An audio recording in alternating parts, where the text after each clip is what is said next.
वैसे दो अलग अलग प्रकार के सवाल हैं।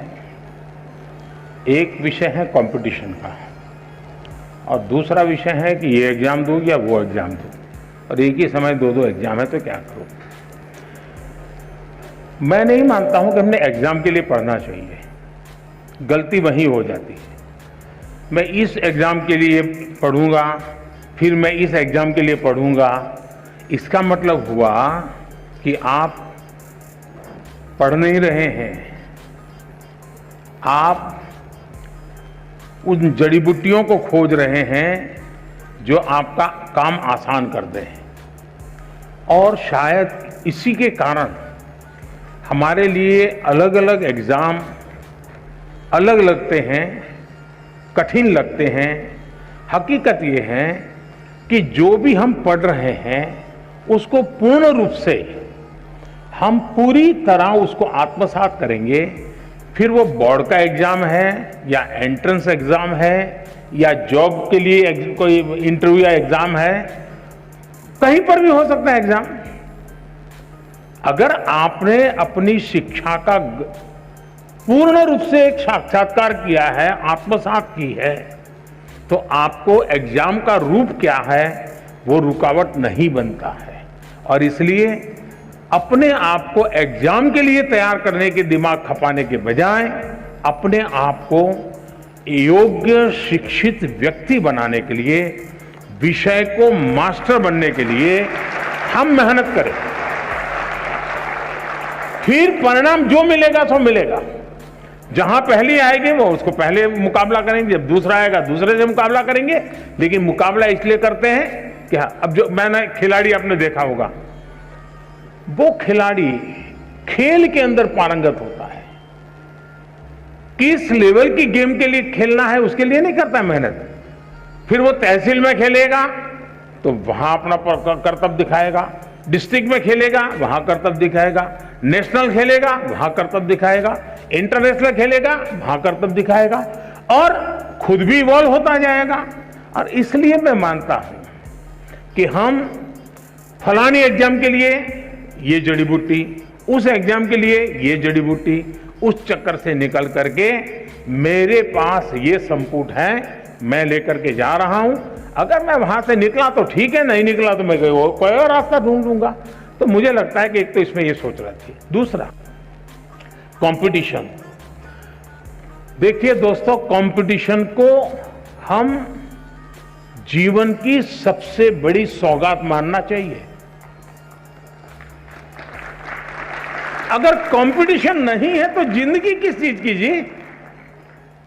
फिर तो हम ऐसे ही खुश रहेंगे, वाह कोई कुछ नहीं है, हम ही हम है बस। ऐसा नहीं होना चाहिए।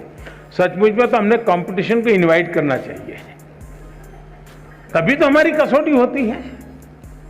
मैं तो कहूंगा घर में भी कभी छुट्टी का दिन है, पढ़ना नहीं है, एग्जाम नहीं, कुछ नहीं है, तो भाई बहन बैठ करके कंपटीशन लगाओ। तुम 4 रोटी खाते हो मैं 5 खाता हूं, तुम 5 खाते हो मैं 6 खाता हूं। अरे करो तो कंपटीशन।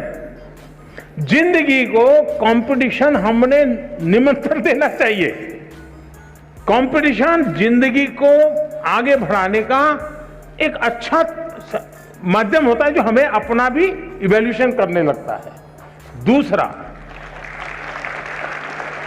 मैं जिस पीढ़ी का हूं या आपके माता पिता जिस पीढ़ी के हैं, उनको वो चीजें नसीब नहीं थी जो आपको नसीब हो रही है।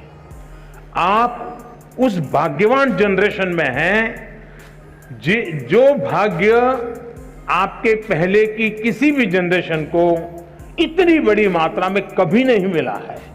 और वो है, जैसे कंपटीशन ज्यादा है तो चॉइस भी ज्यादा है, अवसर भी अनेक हैं।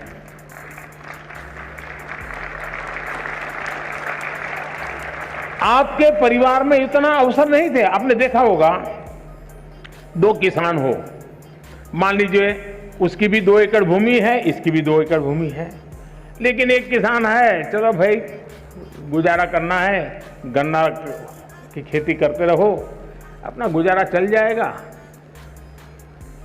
दूसरा किसान है, वो सोचता है नहीं नहीं, 2 एकड़ भूमि है, ऐसा करूंगा, 1/3 ये करूंगा, 1/3 ये करूंगा, 1/3 ये करूंगा, पिछले साल ये किया था तो इस बार ये करूंगा, ये 2 चीजें नहीं करूंगा। आप देखेंगे कि वो जो 2 एकड़ भूमि में ही ऐसे ही आराम से बैठा हुआ गुजारा कर लेता है, जिंदगी ठहर जाती है।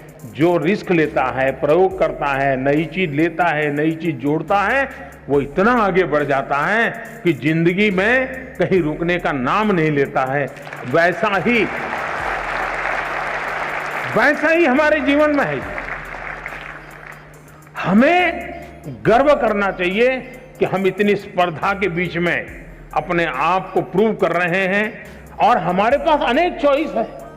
ये स्पर्धा नहीं तो वो स्पर्धा नहीं तो वो स्पर्धा नहीं तो वो, ये रास्ता नहीं तो ये रास्ता, ये रास्ता नहीं तो ये रास्ता। मैं समझता हूं कि हम इसको अपॉर्चुनिटी माने, एक अवसर माने, और मैं इन अवसर को छोड़ूंगा नहीं, मैं इस अवसर को कभी न कभी जाने नहीं दूंगा। ये भाव अगर पैदा करेंगे तो मुझे पक्का विश्वास है कि कंपटीशन आपके लिए इस युग के सबसे बड़ी सौगात के रूप में आप अनुभव करेंगे।